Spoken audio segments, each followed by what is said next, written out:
And now we're going to add a Zoom meeting. So here, this left-hand window is me as a remote student logged into the Zoom meeting.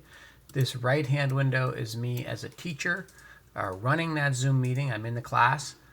All right, so the first thing is I'm going to go ahead and change to separate mode so that I get the projector now as a second display.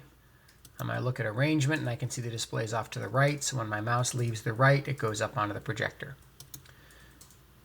Beautiful. Second thing I'm going to do is open my slideshow, and I'm going to go to presenter view. Now I get two windows. I can go ahead and drag this window up onto the projector, and I'll just triple click on that to maximize that window, and now I'll bring my mouse back to the left to get it back onto the iMac. All right, so now I have a handy dandy remote control for my slideshow, but my Zoom students still can't see the slideshow. So I'm going to go ahead, let me turn the, well, that's my Zoom student, their screen is off, apologies. So I'm going to go ahead and share my screen.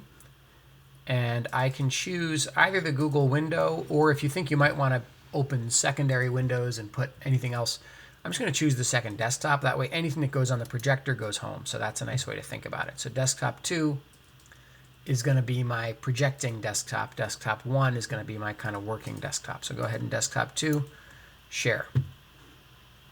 All right.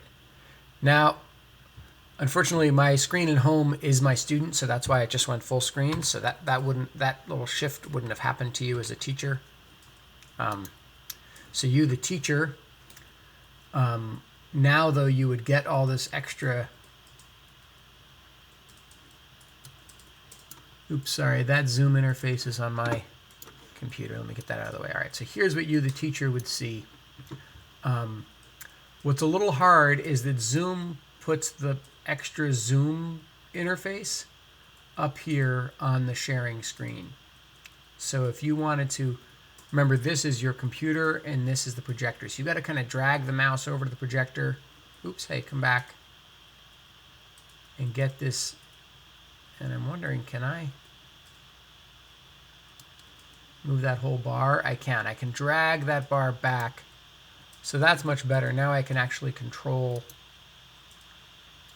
what I'm seeing. I can bring up the chat. I can bring up the participant list. I could drag around my view of my students.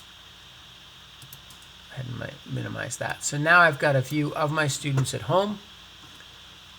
My students at home are seeing the projector, and I have a remote control that lets me go through the slides and update them.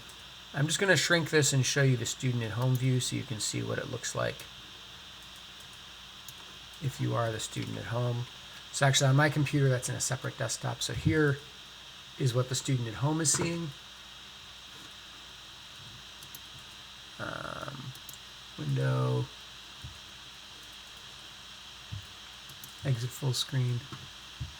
All right, so it would have been full screen for them by default. But here we can see kind of everything at once in one view. So this is a lot to keep track of. This iMac window is what the hybrid teacher sees. This Zoom meeting window is what the student at home would see. I'll go ahead and start my video so you can see me at home.